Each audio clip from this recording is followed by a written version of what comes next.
자, 여러분 반갑습니다. 뉴탐스러운 사회의 김건태고요. 자, 이번 시간은 27번째 27강 근로조건과 근로자의 권리로 만났습니다.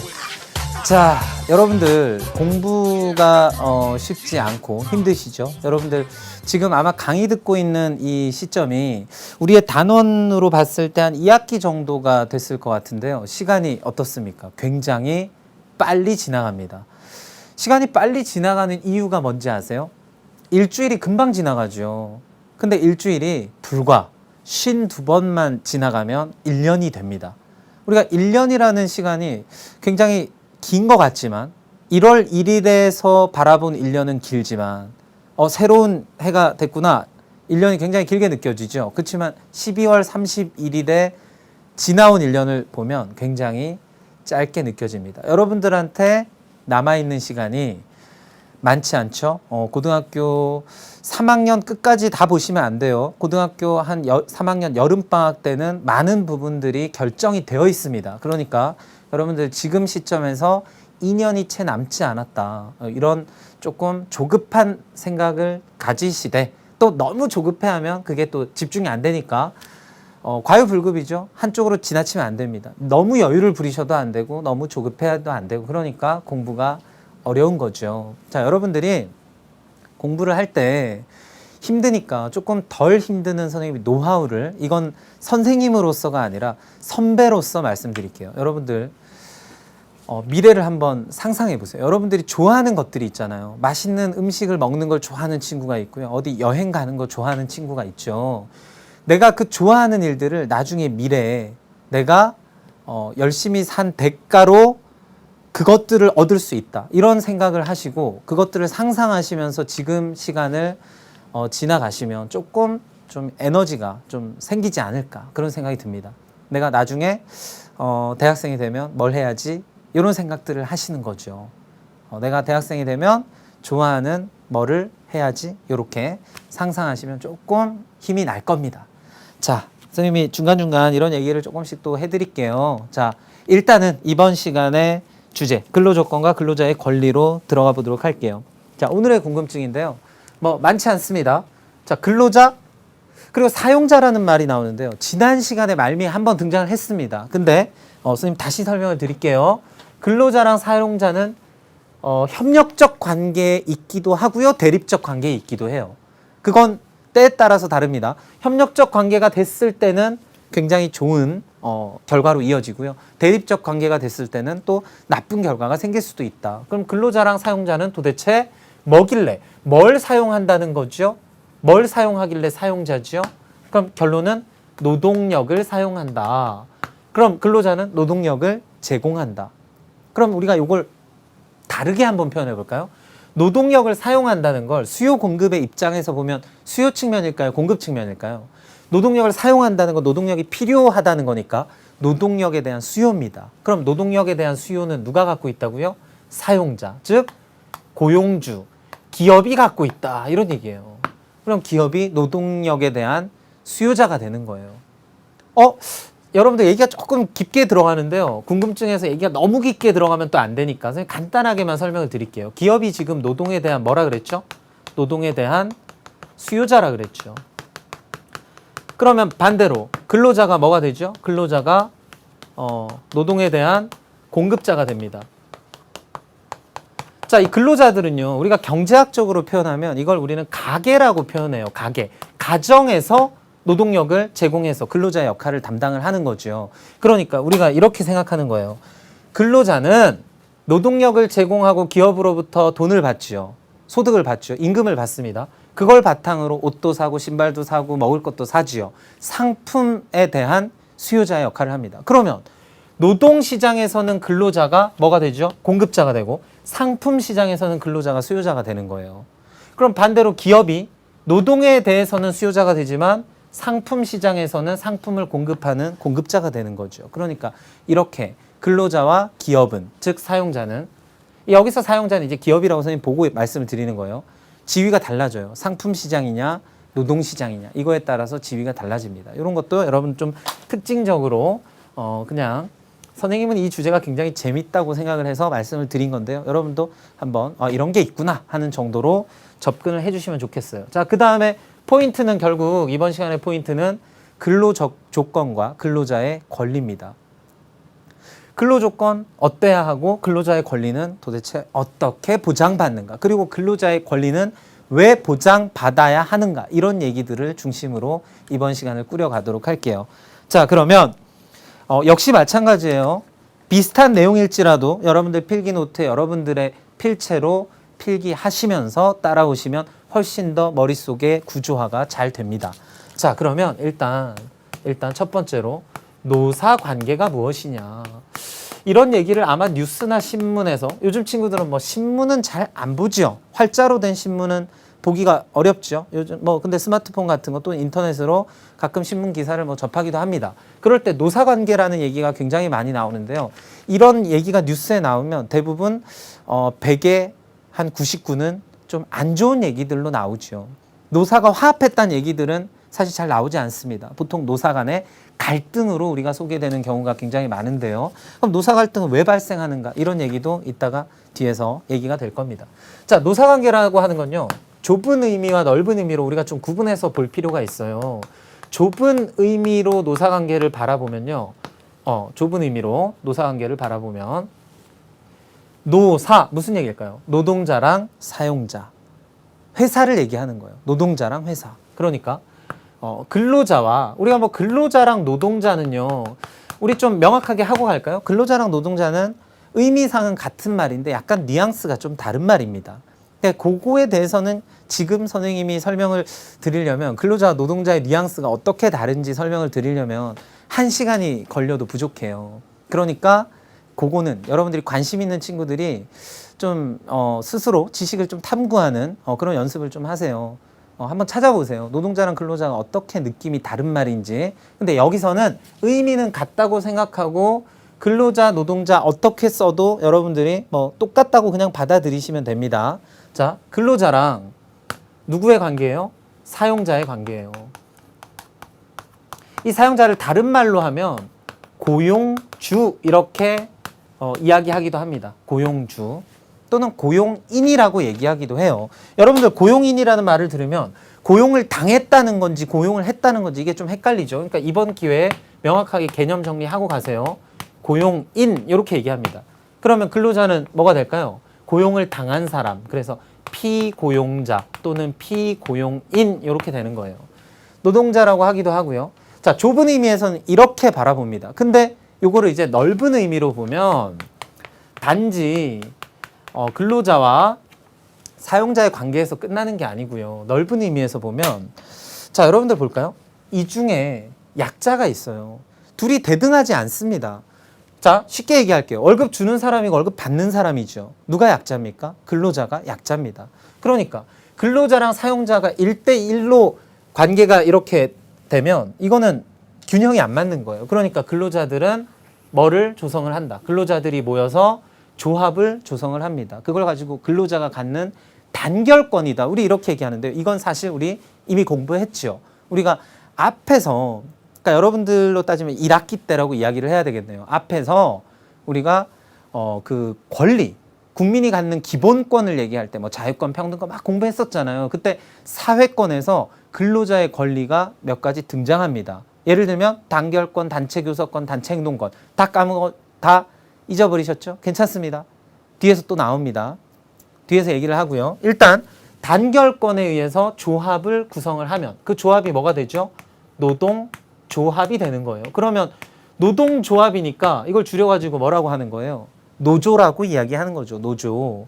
그러면 넓은 의미로 보면 이제 근로자 개인이 아니라 노동조합하고 그 다음에 회사하고요, 사용자하고요, 관계, 사용자의 그 관계를 우리가 노사관계라고 이야기를 하는데요. 이 둘은 협력적 관계일 때도 있지만 대립적 관계일 때가 많다 그랬죠. 그러니까 여기에 누가 나서는 거예요? 누가 개입하는 거예요? 정부가 이 사이에 개입하게 됩니다. 이 사이에. 그래서 넓은 의미의 노사관계를 우리가 보면 이 전체를 가지고 우리가 노사관계다. 그래갖고 이걸 이제 우리가 노사정위원회 이런 얘기 혹시 들어보셨나요? 못 들어보셨으면 패스. 노사정위원회, 노동자의 대표, 사용자의 대표, 정부의 대표가 서로 모여서 머리를 맞대고 앞으로 어떻게 하면 노사관계를 회복할 수 있을까? 이것들을 심의하는 그런 단체가 노사정위원회입니다. 이렇게 해서 노사관계의 넓은 의미, 좁은 의미를 한번 살펴봤고요. 그러면 선생님 얘기했던 건데요. 노사관계의 양상을 한번 볼게요. 노사관계가 보통은 이제 대립적 관계가 되는 경우도 많지만 또 때로는 협력적 관계로 노사관계가 잘 진행되는 경우도 있습니다. 협력적 관계인 경우도 있다. 대립적 관계인 경우도 있고. 자, 그러면 만약에 노동자와 사용자 간의 관계가 굉장히 협력적이다. 그러면 그 회사는 굉장히 잘 굴러가겠죠. 그러니까 생산성이 향상된다. 이건 뭐 너무나 당연한 얘기입니다. 생산성 향상. 근데 만약에 노조와 사용자가 대립적 관계에 놓이게 된다. 왜 대립할까요? 임금 주는 사람이고 임금 받는 사람이죠. 그러니까 구조적으로 대립적 관계에 놓일 수밖에 없는 그런 측면이 좀 있습니다. 그러니까 사용자는 비용을 자꾸 절감하려고 하고요. 노동자는 임금을 많이 받으려고 하겠죠.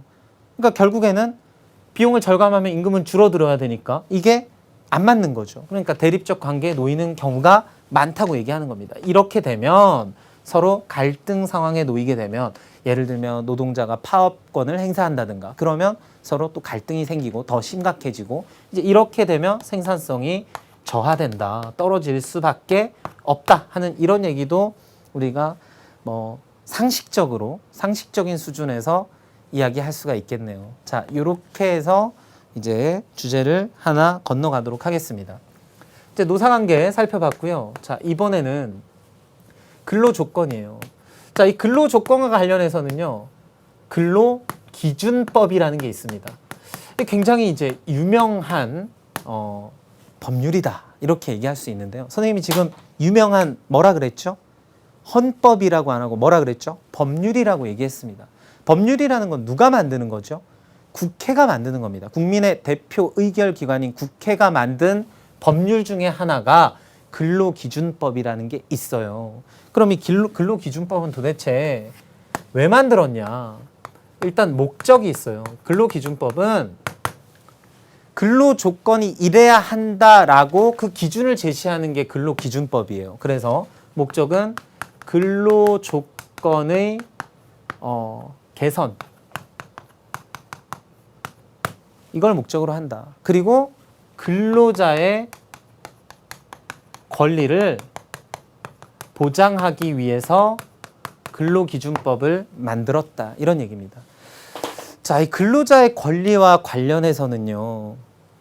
근로자의 권리와 관련해서는 이분을 빼놓고 우리나라의 근로자의 권리를 이야기하기는 좀 어렵습니다. 자, 이분이 누구냐면요. 여러분들 이 사진을 많이 봤을 거예요. 여기에 계신 이분이 이분의 어머니입니다. 지금 이분이 돌아가셨어요. 누구냐면 여러분들 아시죠? 전태일 열사입니다. 전태일. 뭐 아름다운 청년 전태일이라는 영화로 이렇게 나중에 실화를 바탕으로 영화가 제작되기도 했는데요. 그 청계천의 평화시장 그 재단사였어요. 재단사. 그러니까 의류 공장에서 이제 일을 했단 말이에요. 그런데 근로 조건이 너무 안 좋은 거죠. 그러니까 예를 들면 그 당시 근로 조건이 어땠냐면요. 한 달에 2번 쉬었습니다. 한 달에 이틀을 쉰 거예요. 한 달 있으면 지금은 얼마나 쉬죠? 지금은 주 5일제. 뭐 물론 때에 따라 다르겠습니다만 주 5일제를 기본으로 하죠. 여러분들도 토요일, 일요일 날 쉬죠. 그러니까 한 달에 8번, 9번 쉰단 말이에요. 근데 이 당시에는 한 달에 딱 2번 쉬었다. 근데 하루에 평균 근로시간이 막 15시간씩 된 겁니다. 그러면 거의 밥 먹는 시간, 자는 시간 빼고는 계속 일만 했다는 거죠. 그리고 근로 환경도 굉장히 안 좋았대요. 막 옷 만들고 이러면 재봉틀 하고 이러면 막 먼지도 엄청 나잖아요. 근데 환기도 제대로 되지 않고 창문도 심지어 없는 골방에서 많은 노동자들이 밀집돼서 그 안에서 했다는 거예요. 근로를 했다는 거예요. 그래서 이제 전태일 씨가 뭐 여러 가지 루트를 통해서 이 근로자의 권리를 보장을 해라. 근데 그 당시에도 근로기준법은 있었습니다. 근로기준법이 언제 만들어졌냐면요. 우리나라 근로기준법 역사가 꽤 긴 편이에요. 1953년. 그러면 53년이면 재헌국회죠. 헌법이 만들어졌을 그 당시에 그 무렵에서 근로기준법이 이미 만들어졌어요. 근데 근로기준법이 있으면 뭐하냐? 잘 실행이 되지 않았던 겁니다. 그래서 그런 것들을 이제 사회에 많이 알리려고 하다가 이게 잘 받아들여지지 않으니까 결국 그런 어떤 뭐 울분이었을까요? 아니면 그걸 좀 알리고자 했던 어떤 마음, 그런 표시로 이제 안타깝게 그렇게 분신 자살을 하는 그런 생을 마감을 한 겁니다. 그래서 이제 그 이후에 근로자의 권리랑 이런 것들에 대한 인식이 조금 달라지기 시작했죠. 뭐 이 사건을 계기로 그렇게 됐다면 이 사건 하나만 갖고 얘기를 할 수는 없겠습니다만 뭐 어쨌거나 이 사건이 효시가 되었다 뭐 이렇게 얘기할 수는 있겠네요. 자, 그래서 근로조건의 개선과 근로자의 권리를 보장하기 위한 목적으로, 그러면 결국 그게 근로자의 권리가 보장되면 뭐 임금이나 여러 가지 측면에서 근로자가 조금 근로자의 어떤 상황이 개선이 되면 그게 국가 경제, 국민 경제 전체로 봐서도 국민 경제의 어떤 선순환으로 이어지는 그런 좋은 효과를 기대할 수 있다. 이게 바로 근로기준법의 목적이에요. 자, 여러분들은 공부를 하실 때요, 이걸 다 주관식처럼 외울 필요는 없습니다. 자, 요걸 딱 보면 이게 뭐의 목적이다? 근로기준법의 목적이다 하는 수준으로 여러분들이 이해만 해주시면 돼요. 이 문구를 딱 봤을 때 근로기준법이 떠오르면 되는 거예요. 그러니까 공부를 어렵게 하지 마세요. 근로기준법 목적 1, 2, 3 이렇게 외우실 필요는 없습니다. 아시겠죠? 자, 근로기준법은 이런 목적을 갖고요. 자, 그러면 근로기준법에 나와 있는 주요 원칙을 한번 볼게요. 자, 근로기준법에 이제 몇 가지 원칙들이 있는데 그 중에 선생님이 포인트가 될 만한 것들만 말씀을 드릴게요. 자, 근로기준법의 원칙, 여러분들 교재에도 몇 가지가 나와 있어요. 그 중에 포인트가 될 만한 게 균등처우의 원칙입니다. 자, 이 균등처우의 원칙이라는 건 말 그대로 균등하게 뭐 해라? 처우해라. 똑같은 시간 일했으면 똑같이 임금을 줘라. 이런 얘기입니다. 뭐 직위에 따라 다르겠죠. 그렇지만 어쨌든 똑같은 일을 했다면 똑같은 처우를 해라. 이런 얘기고요. 누구는 똑같이 일하고 5일 일하고 하루 쉬고 누구는 3일 일하고 하루 쉬고 이렇게 하면 안 된다는 거죠. 자, 그 다음에 공민권 보장의 원칙이라는 것도 있습니다. 공민권 보장의 원칙. 자, 이건 무슨 얘기냐면요. 말이 조금 어렵죠. 자, 이 공민권 보장이라는 건, 공민권이라는 게 다시 얘기하면 민주시민으로서의 누릴 수 있는 권리를 얘기하는 거예요. 그러면 다르게 표현하면 시민권이라고 한번 얘기해 볼까요? 그럼 시민이 갖고 있는 권리가 여러 가지가 있죠. 그 권리를 보장하는 그런 원칙을 지켜야 된다. 그럼 이게 무슨 얘기냐면 예를 들면 이런 게 있습니다. 이제 선거권이 있죠. 선거권도 크게 보면 공민권, 그러니까 선거권이 공민권의 하나에 포함이 되는 거죠. 선거를 하기 위해서 내가 투표장에 가야 된다. 그러면 사용자한테 이야기를 할 수 있는 거죠. 내가 선거해야 되니까, 공민권 행사를 해야 되니까 나 잠깐 다녀오겠다. 이렇게 이야기를 할 수 있는 권리. 그걸 보장하는 원칙을 근로기준법이 갖고 있다는 거예요. 자, 이해가 되시죠? 이 두 가지가 좀 특징적인 거기 때문에 선생님이 잠깐 말씀을 드렸고요. 그래서 이제 결론으로 이제 쭉 내려가 볼게요. 그래서 근로기준법의 주요 내용을 보면 근로 조건과 관련된, 근로 환경과 관련된 것들도 이 안에는 나와 있고요. 근로 시간, 그 다음에 그러니까 법정 근로 시간이 지금은 몇 시간이죠? 주당 하루에 8시간씩 5일, 그래서 40시간이에요. 물론 초과 근무에 대한 또 기준도 있죠. 자, 근로시간. 그 다음에 임금과 관련된 것들도 있고요. 자, 임금과 관련해서는 이런 게 있어요. 최저임금이라는 게 있습니다. 최저임금과 관련된 얘기가 근로기준법 안에 있긴 있어요. 근데 정확히 얘기하면 최저임금법이라는 게 또 따로 있고요. 최저임금을 얼마로 한다는 건 근로기준법을 기준으로 하는 게 아니라 최저임금법을 기준으로 합니다. 근데 여러분들이 그걸 구분하시라는 게 아니라 어쨌든 이런 내용이 근로기준법 안에 들어가 있다 하는 걸 여러분들이 기억을 하시면 되고요. 최저임금이 지금 얼마죠? 요거는 1년 단위로 바뀌는데요. 매년 8월에 그 다음 해 최저임금을 모여서 협의를 합니다. 최저임금을 협의하는 기구가 있어요. 자, 그래서 올해 최저임금은 5,210원이에요. 5,210원. 요거는 여러분들이 요 정도는 조금 기억을 해 주셔야 뭐 시험엔 안 나옵니다. 요런 얼마냐 이렇게 물어보진 않아요. 그렇지만 뭐 상식적으로 여러분들이 우리나라에 살고 있기 때문에 최저임금이 얼마다 요 정도는 알고 계시면 좋을 것 같고요. 자, 그 다음에 이제 여기에 이런 게 나와 있어요. 이제 여기서부터 포인트가 있습니다. 별표 하나 치고 갈게요. 자, 여성과 그리고 청소년의 근로에 대한 이야기가 근로기준법에 나와 있어요. 그러면 여성과 청소년 일종의 사회적인 약자. 그러면 무슨 평등을 달성하겠다는 거죠? 무슨 평등? 형식적 평등이 아니고 실질적 평등을 달성하겠다 하는 내용이 근로기준법 안에도 나와 있다 하는 게 포인트예요. 여성과 청소년의 근로 이런 것들에 대한 얘기가 나와 있습니다. 자, 그 다음에 근로자의 안전 그리고 혹시 근로 중에 입은 어떤 산업 재해들 있죠? 재해에 대한 보상 이런 것들이 나와 있습니다. 자, 그러면 근로기준법을 그래도 좀 맛을 봐야 되겠죠? 그래서 선생님이 빔 자료를 통해서 근로기준법을 말씀을 드릴 건데요. 일단 그거 하기 전에 선생님이 지난 시간에도 잠깐 언급을 해드린 얘기가 있는데요. 자, 선생님 지금 갑자기 이제 그래프를 하나 그립니다. 자, 이게 뭐냐면 우리가 보통 여러분들 이미 알고 계시죠? 수요 공급 그래프 아시죠? PQ 이렇게 하면 이게 가격이고 수량이에요. 그러면 이거 수요 곡선 이렇게 그리고요. 맞죠? 수요 곡선 D, 그 다음 공급 곡선 S 이렇게 그립니다. 여러분들 경제를 안 배웠다고 해도 아마 중학교 때 수요 공급 그래프를 다 공부를 했을 거예요. 그럼 선생님이 다시 한 번만 상기를 시켜드리면요. 이건 상품의 가격이에요. 가격이 떨어지면 사려는 사람들이 많아지니까 아, 이게 수요 곡선이고요. 그 다음 이게 공급 곡선이다. 자, 이렇게 딱 됐죠. 그럼 이 균형점에서의 가격이 뭐죠?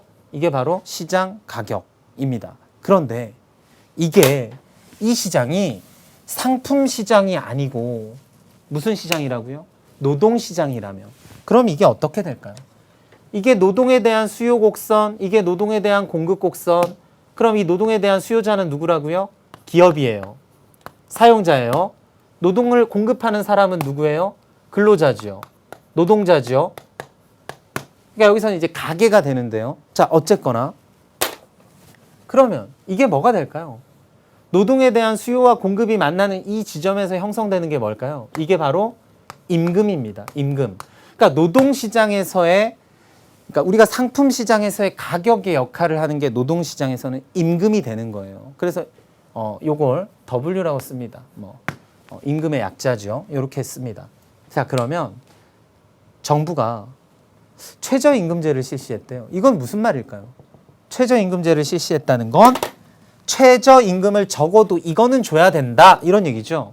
5,210원은 줘야 된다. 그럼 그 얘기는 현재 시장에서 자연스럽게 형성된 이 임금 수준이 이거보다 어떻다는 거예요? 낮다는 겁니다. 그러니까 이거보다 높은 수준에서 이만큼은 줘야 돼 하고 만든 게 5,210원이죠. 이해되시나요? 자, 이렇게 하면 보세요. 어떤 결과가 있냐면요. 높였죠. 임금 수준을 높였더니 임금이 올라갔네? 노동에 대한 공급량이 어떻게 되나요? 증가하죠. 원래 수준에 비해서 증가하죠. 근데 문제는 기업들의 입장에서 인건비가 너무 비싸네. 그래서 노동을 어떻게 할 수 있다는 거예요? 노동에 대한 수요량을 줄인다는 거예요. 그러면 결국 어떻게 될까요? 이만큼이 일자리를 원하고 있으나 실제로 일자리는 이만큼밖에 없다. 그럼 일자리 전체가 어떻게 될 소지가 있다. 일자리 전체가 줄어들 소지가 있다. 그러니까 선생님이 얘기하는 건 뭐냐면 그러면 최저임금제를 실시하지 마라가 아니라 이런 부작용이 있을 수도 있다. 있을 수도 있으니까 자, 그럼 최저임금제를 실시하는 목적은 뭘까요? 이게 너무 낮으니까 이걸 높이긴 높여야 된단 말이에요. 이건 당연히 높여야죠. 임금 수준이 너무 낮으니까 생활 수준이 너무 떨어진단 말이에요. 그러니까 높여야 되는데 그럼 높이면 고용된 사람들이 받는 인건비가 임금이 늘어나겠죠. 그러니까 부작용이 아니라 이거는 뭐죠? 긍정적인 작용이에요. 그러니까 긍정적 작용과 부정적 작용을 잘 고려를 해서 최저임금의 수준을 결정해야 한다. 이런 얘기입니다.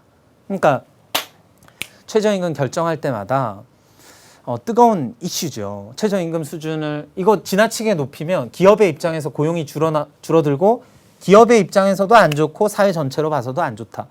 그렇지만 최저임금을 동결시키거나 뭐 낮추거나 하면 그건 또 노동자한테 돌아오는 임금이 또 적은 거니까 그것도 안 좋은 거죠. 그러니까 이 사회 문제를 해결하는 게 참 쉽지 않아요. 그러니까 여러분들이 선생님이 이렇게 어렵지만 말씀을 드리는 이유는 뭐냐면 이 사회 문제를 잘 모르는 상태에서 무조건 비판만 하는 건 그건 정말 비추입니다. 옳지 않아요. 여러분들이 이제 선생님 좀 가격하게 얘기하면 어줍지 않은 지식을 가지고 그냥 내 생각은 이래 하고 끝까지 그냥 고집을 피우고 주장을 한단 말이에요. 주장을 할 때는 뭐가 있어야 돼요?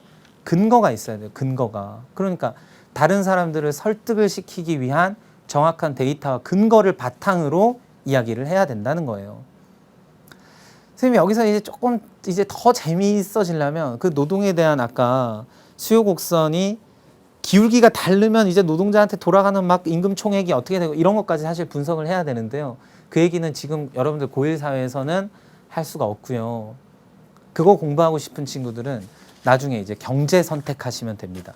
선생님이 이제 앞으로 강의를 진행을 할 때 요런 거 재밌는 친구들은 뭐 선택하세요? 이렇게 선생님 말씀을 드릴게요. 근데 선생님이 지금 하고 있는 건 일반 사회잖아요. 그러니까 역사랑 지리 쪽은 선생님 배제하고 일반 사회 쪽에서만 말씀을 드리는 거예요. 자, 그러면 근로기준법을 한번 맛보고 갈게요. 자, 근로기준법 제2조 중에 요런 용어 정리가 몇 가지 돼 있어요. 근로자란 직업의 종류와 관계없이 임금을 목적으로 사업이나 사업장에 근로를 제공하는 자를 말한다. 쉽죠? 요런 얘기가 법에 나와 있습니다. 사용자란 사업주 또는 경영 담당자, 그 밖에 근로자에 관한 사항에 대해서 사업주를 위해서 행위하는 자를 말한다. 그러니까 사업주랑 사용자는 조금 다를 수가 있죠. 예를 들면 선생님이 회사의 주인인데 자본을 다 대서 회사를 차렸어요. 근데 선생님이 경영을 하지 않고 전문 경영인을 꽂았단 말이에요. 전문 경영인을 고용을 했습니다. 그러면 그 전문 경영인이 사용자가 될 수도 있는 거죠. 뭐 그 정도는 여러분들 판단할 수 있을 거고요. 근로란 정신노동과 육체노동을 함께 말한다 하는 거고요. 근로계약이란 근로자가 사용자에게 근로를 제공하고 사용자는 이에 대해 임금을 지급하는 것을 목적으로 체결된 계약을 말한다. 뭐 일반적인 얘기입니다. 근데 여기서 이제 더 들어가면 근로기준법에 이제 알짜 내용들이 나오는데요. 그게 몇 쪽에 나와 있냐면 교재 93페이지 그냥 한번 보세요. 근로조건의 기본 원칙에서 근로기준법이 나와 있죠. 그거는 이따가 선생님이 뒤에 가서 다시 한번 보도록 하고요. 자, 그러면 빔자료 본 김에 선생님 너무 왔다 갔다 하면 정신없으니까 빔자료 본 김에 선생님 하나 보여드릴게요. 이게 뭐죠? 프랑스에서 2011년에 일어났던 사건이에요. 선생님 이게 무슨 사건이에요? 열차가 이렇게 지나가는, 기차가 지나가는 게 무슨 사건이에요? 근데 보세요. 기차가 이렇게 지나갈 수 있나요? 동시에 이 한 역을 이렇게 많이 지나갈 수 있나요? 안 되죠. 이거는 기차가 지나가는 게 아니고요. 다 지금 뭐예요? 멈춰 있는 겁니다. 기차들이 지금 운행을 안 하고 멈춰 있어요. 왜 이렇게 멈춰 있을까요? 철도 노동자들이 지금 뭐 하는 중이에요? 파업하는 중이에요. 철도 노동자들이 어떤 이유로 지금 일을 안 하고 있는 거예요. 파업을 신고를 하고요. 파업을 하고 있다. 그런 얘기입니다. 자, 그 다음 한번 볼까요? 좀 비슷한데요. 이번에는 비행기입니다. 이제 독일의 루프트한자라는 이제 항공사의 조종사들이 뭐를 이유로 지금 뭐 하고 있다? 파업하고 있다. 아까 프랑스랑 독일 지금 똑같은 사례입니다. 자, 그 다음에 이거는 조금 더 스케일이 큰데요. 이거는 어떤 한 직업군의 노동자들이, 한 회사의 노동자들이 파업을 하는 게 아니라 어떤 이유를 목적으로, 선생님이 지금 이유를 다 말씀을 안 드리고 있죠. 그 이유는 이유를 말씀 안 드리고 있죠. 그 이유는 여러분들이 그걸 괜히 기억할까 봐. 지금 주제는 그게 아닙니다. 지금 뭐 하고 있다고요? 파업하고 있다. 파업하고 있다. 예를 들면 뭐 철도 민영화에 반대해서 뭐 파업한다, 막 항공사의 그 조종사들의 처우를 개선해 달라고 파업한다, 막 이런 요인들이 있어요. 자, 이거는 몇 개의 노동조합이 연합을 해서 파업을 하는 지금 장면입니다. 2013년. 우리나라도 파업 굉장히 자주 하죠. 근데 이제 파업을 할 때, 이건 조금 민감한 얘기니까 선생님이 이제 쉽게 못 드리겠어요. 그렇지만 이제 이 정도 수준에서는 말씀을 드릴게요. 이제 파업을 할 때는 나름의 이유가 있는 거죠. 그러니까 그들을 무조건 비난해서는 안 되겠다는 그런 좀 생각이 듭니다. 이건 선생님의 개인적인 생각인데요. 이제 정확히 알고 비판을 해야죠. 비판하더라도. 파업을 한다고 해서 예를 들면 의사들이 파업을 한다. 그러면 무조건 왜 병원 안 해? 하고 그렇게 할 게 아니라 그들이 도대체 왜 파업을 하는지 이런 거에 조금 관심을 가져주는 게 민주시민의 자세가 아닌가 하는 생각을 사회 선생님으로서 말씀을 드리고 싶네요. 그리고 그래요. 그 정도 수준에서 말씀을 드릴게요. 자, 그러면 근로자의 권리를 한번 들어가 보도록 하겠습니다.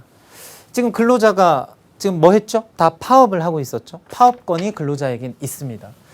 자, 우리나라도 파업을 요즘 좀 많이 하고 있는데 그 파업을 많이 하고 있다는 건 이제 굳이 이제 쥐어짜내면 어찌 보면 어쨌든 노동자들의 파업권 행사가 조금 자유로워졌다. 이런 측면에서는 조금 좀 긍정적으로 평가하고 싶기도 하네요. 그러니까 그런 기회가 아예 없었을 때에 비해서는 그래도 파업을 할 수 있는 그런 근로자의 권리가 많이 신장됐다. 그렇지만 아직도 파업을 하고 있다는 건 아직도 근로자의 권리에, 그러니까 근로자의 근무 여건이나 이런 처우에 개선할 부분이 아직도 많이 남아있다 하는 그런 말씀을 드리고 싶네요. 좀 양면성이 있죠. 자, 근로자의 권리입니다. 자, 근로자의 권리는요. 우리가 일반적 권리 이렇게 두 가지로 한번 구분을 해볼게요. 자, 일반적 권리랑 그 다음에 헌법상의 권리 이렇게 한번 해볼게요. 자, 근로자의 일반적 권리는요. 최소한의 임금을 보장받아야 한다. 그래서 임금과 관련된 권리 이렇게 한번 해볼게요. 그래서 최소한의 임금을 보장받아야 한다. 최저임금 이상의 임금을 받아야 한다는 거예요. 만약에 최저임금 못 받으면 어떻게 하죠? 그러면 고용당국에 신고하면 됩니다. 그렇게 하면 보상받을 수 있어요. 자, 그 다음에 쾌적한 환경에서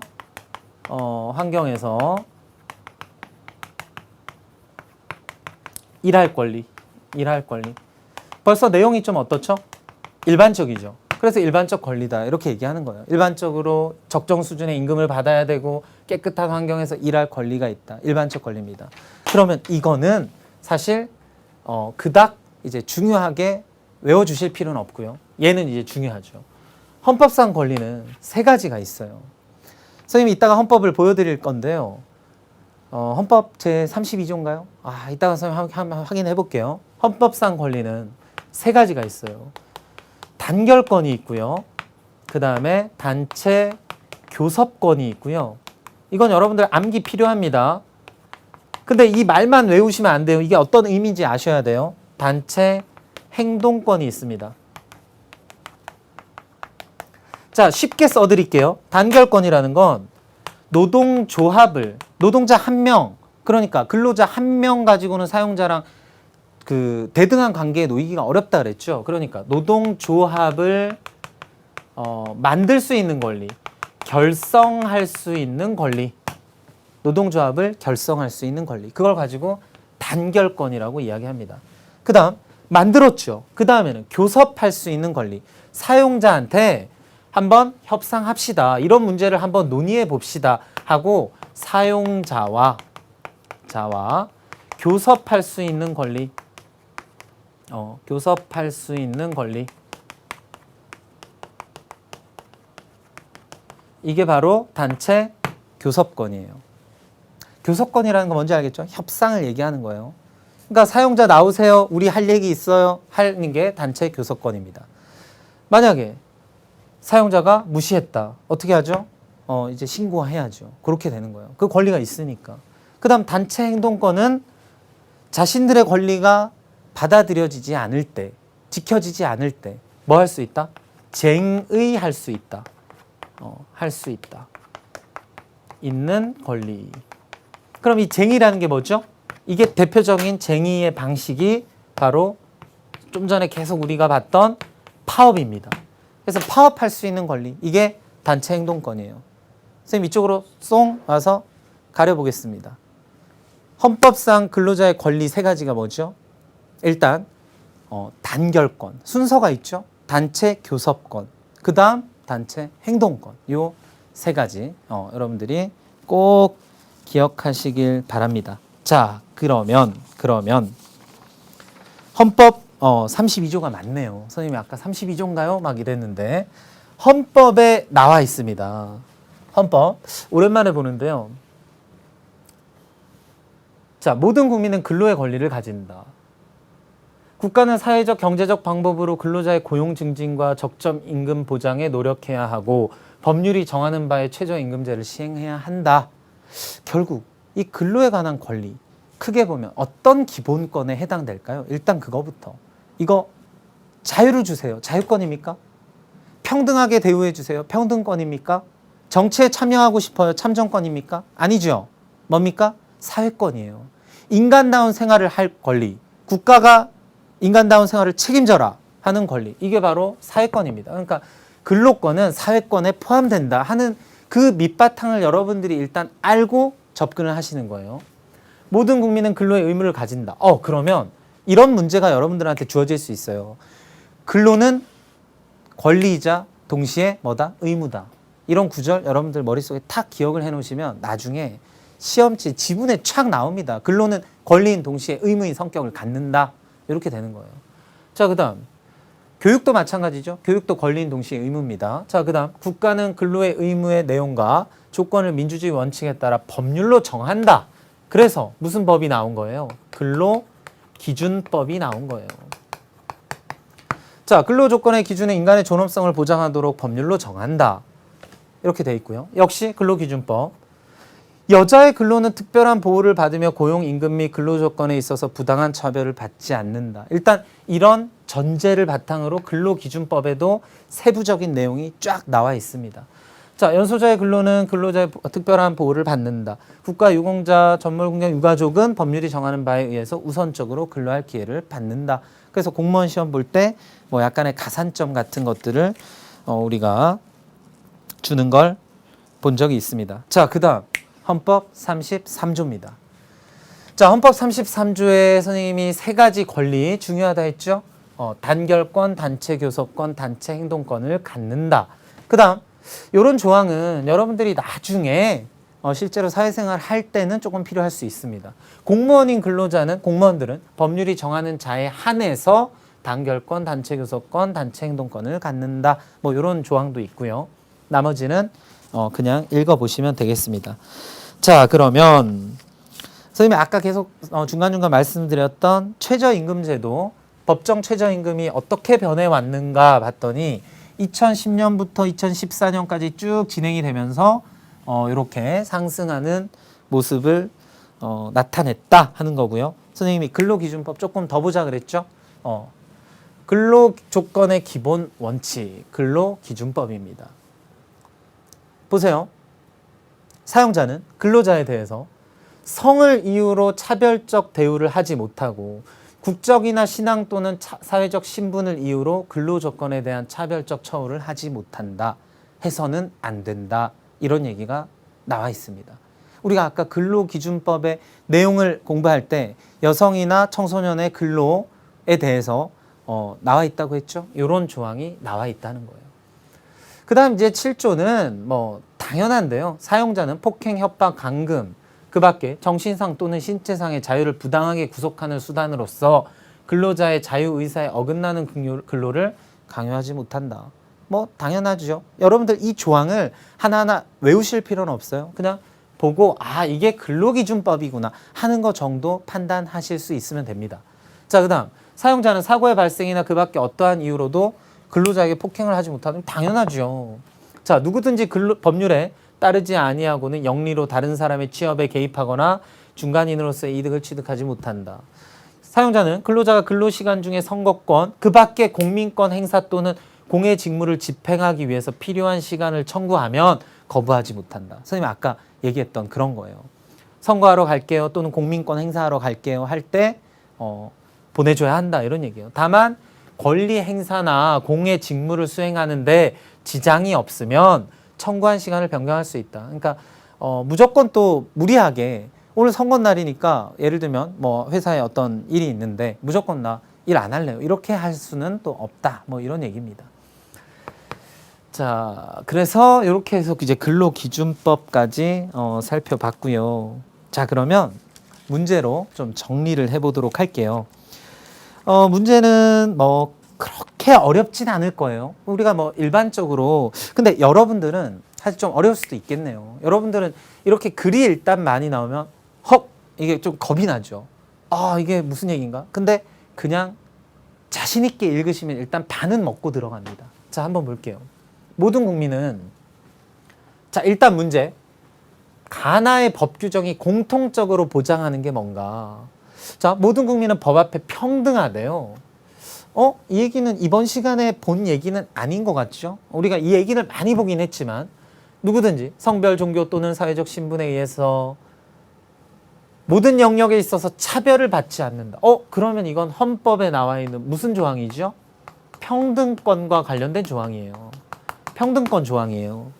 그 다음에 이 법은 고용에서 남녀의 평등한 기회와 대우를 보장하고 모성 보호와 여성 고용을 촉진해서 남녀 고용 평등을 실현함과 아울러 근로자의 일과 가정의 양립을 지원함으로써 모든 국민의 삶의 질 향상에 이바지하는 것을 목적으로 한다.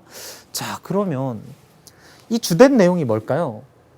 시작에 있죠. 문두에 있습니다. 고용에서 남녀의 평등과 기회와 대우를 보장하고 그 다음에 남녀 고용 평등을 실현함과 그러면 가와 나가 공통적으로 보장하는 건 뭘까요?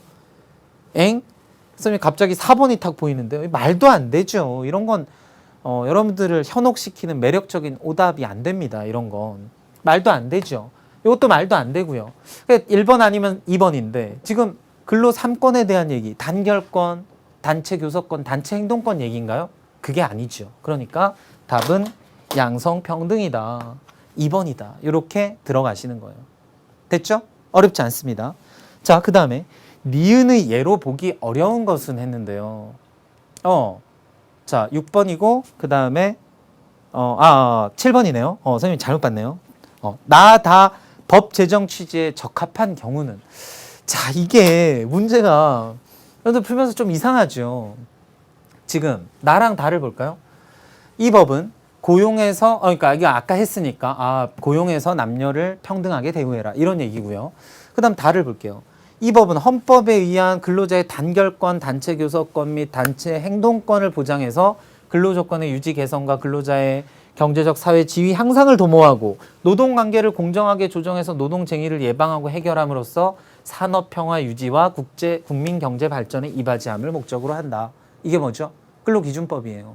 그러면 나하다 법 제정 취지에 적합한 경우는 이렇게 물어봤어요. 그러면 이제 선생님은 이렇게 생각을 했습니다. 처음에 이걸 딱 보고 A 기업 사장 갑은 정당한 이유 없이 단체 교섭에 응하지 않았다. 그러면 단체 교섭에 응하지 않았어요. 그러니까 이런 법이 필요하지요. 맞습니까? 그러니까 선생님은 나다 법 제정 취지에 적합하네 이렇게 했어요. 처음에 이 문제를 풀 때. 여러분도 그렇게 했나요? 자, 그 다음에 B 기업 사장은 을은 새로 결성된 노동조합의 운영에 개입하지 않았대요.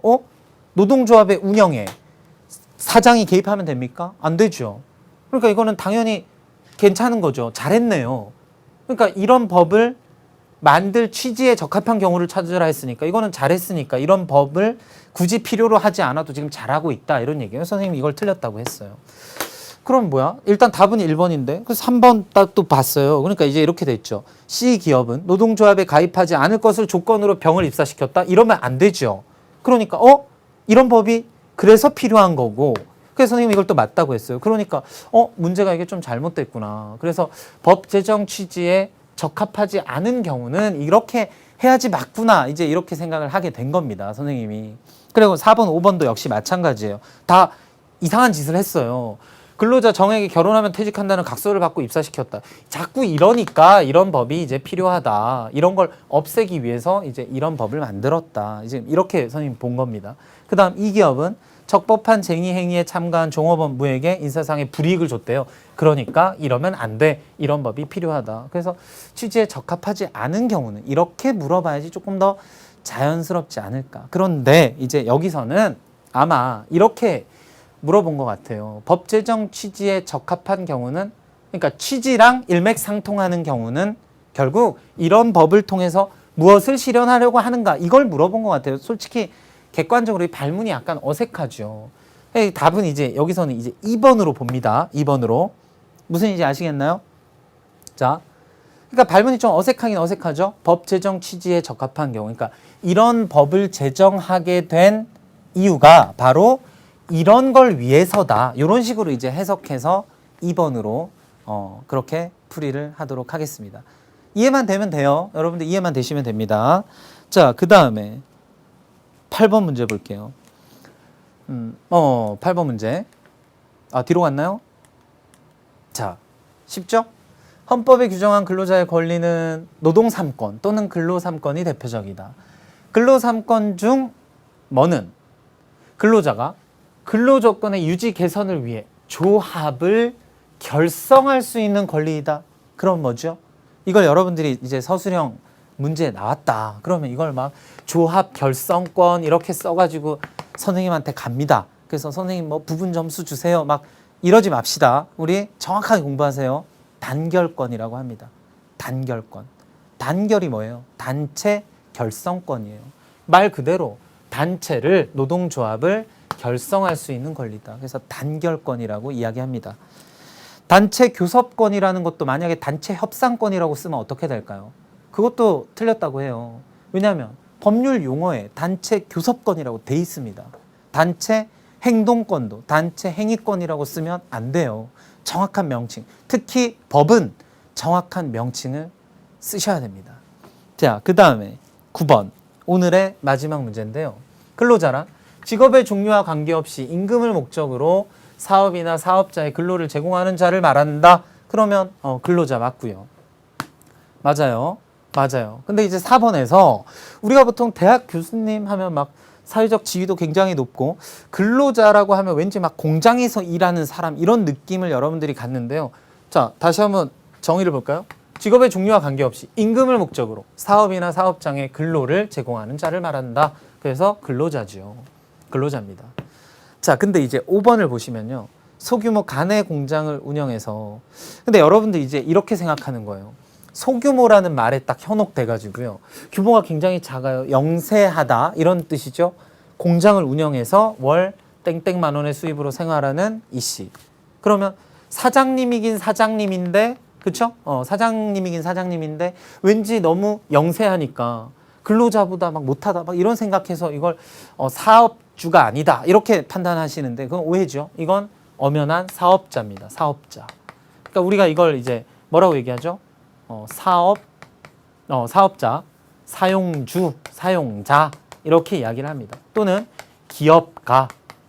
기업이라고 해서 꼭 뭐 큰 회사들만 얘기하는 거 아니에요. 1인 기업들도 있습니다. 기업이라는 건 상품을 생산하는 경제 주체를 기업이라 하니까요. 이 씨는 기업가가 되겠습니다. 자, 이렇게 해서 이제 근로자의 근로 조건과 근로자의 권리를 살펴봤는데요.